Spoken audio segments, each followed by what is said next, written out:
And whoso partake of the fruit. Oh, hello. I didn't hear you come in. Give me just a moment, and I'll retrieve your scroll from the archive.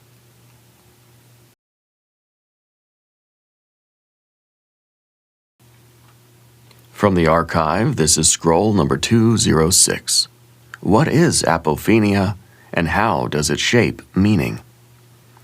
Imagine gazing into a clouded sky and suddenly seeing a face staring back, or hearing your name whispered in the hiss of static. These are not just moments of fancy, they are glimpses into a fundamental property of the human mind. The brain is a pattern-seeking engine, and it is relentless. Even when information is incomplete, ambiguous, or chaotic, it hunts for structure. It stitches fragments together into something coherent, something meaningful. This drive is called apophenia, the perception of patterns or connections where none objectively exist. It may sound like a flaw, but without it you could not navigate the world. Your senses feed your brain a chaotic stream of raw data. The brain does not see what it is. It predicts what should be and fills in the gaps.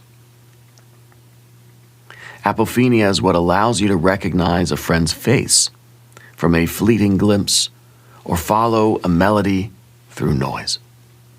It is also what makes you see shapes in clouds, hear voices in white noise, or find hidden messages in tarot cards.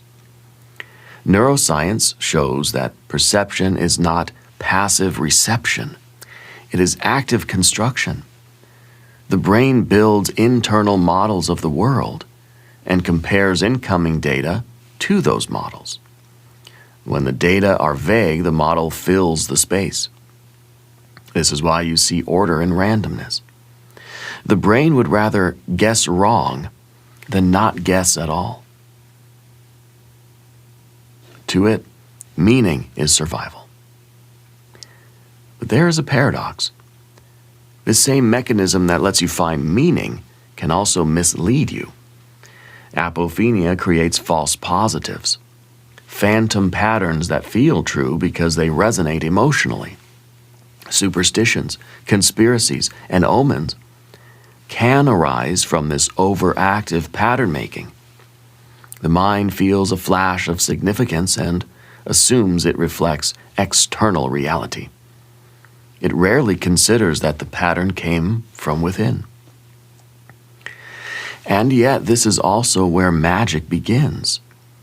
The psyche uses apophenia as a bridge between the conscious and the unconscious. When you draw a tarot card, its meaning is not delivered like a fact. It emerges from the patterns your mind weaves around it. The image triggers memories, emotions, archetypes. Your brain aligns these fragments into a narrative. This is not delusion. It's how intuition speaks.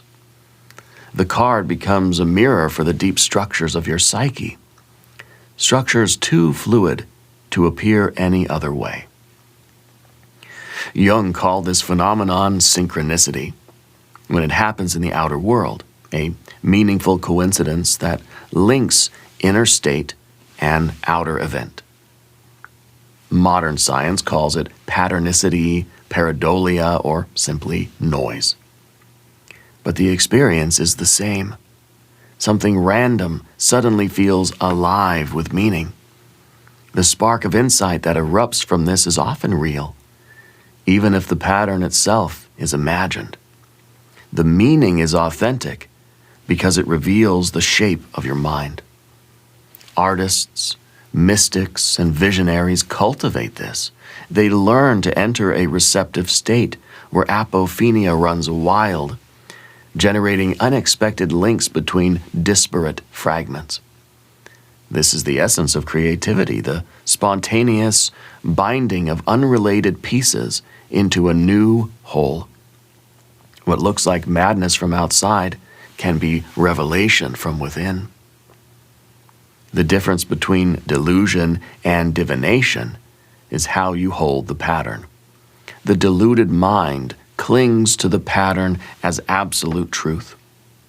The diviner holds it lightly, as a symbol, a messenger from the unconscious. When you let apophenia breathe, it becomes a language. When you strangle it with certainty, it becomes a trap. In this way, apophenia is not an error. It's the wellspring of meaning. It is how the psyche bridges the void between chaos and comprehension. Tarot does not bypass this mechanism. It relies on it. The randomness of the shuffle invites the unconscious to drape its patterns across the cards. What rises is not objective truth, but personal truth in symbolic form. So when a reading feels impossibly accurate, when the pattern seems to leap from the cards with uncanny force, understand what you are witnessing. It is not the world imposing meaning on you. It is you discovering the world's capacity to echo your inner song. The pattern was not placed there. It bloomed there the moment you looked. Thank you for visiting the archive. The record is complete.